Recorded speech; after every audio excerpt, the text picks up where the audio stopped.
It's the 2018 Chrysler Pacifica, featuring this ridiculously complicated key fob. It has a 287 horsepower 3.6 liter V6, and this one is not happy.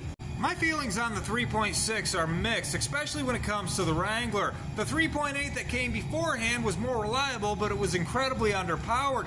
The 3.6 was a step in the right direction, but it was not the 4-liter inline 6 that we wanted back so desperately. I feel like the old 3.6 was a good engine until you turned it sideways in a Caravan and put that restrictive exhaust on it.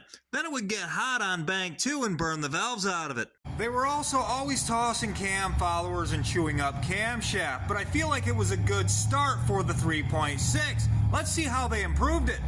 I wish whoever owned this Pacifica beforehand would have changed the oil at least once, but this is the third version of the 3.6 liter Pentastar, and this is its $125 a piece intake cam follower.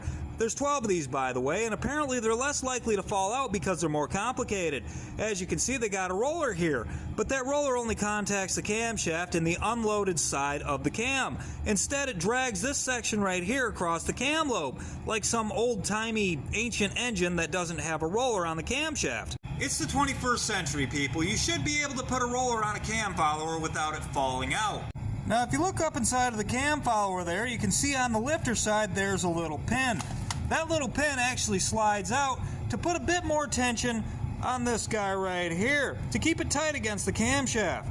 That pin does exactly what the lifter's supposed to be and is doing, so you have two devices in line with each other picking up the slack on exactly the same load. I'm sorry, I try to be nice, but that's stupid. The first thing I would have fixed is the oil filter adapter that's always leaking at the O-rings into the valley. They haven't changed this constantly cracking intake manifold either. This has been the same since pretty much day one. So the answer to the question, what did they do to improve it? They messed it up more. That's how they improved it. It is a nice van though.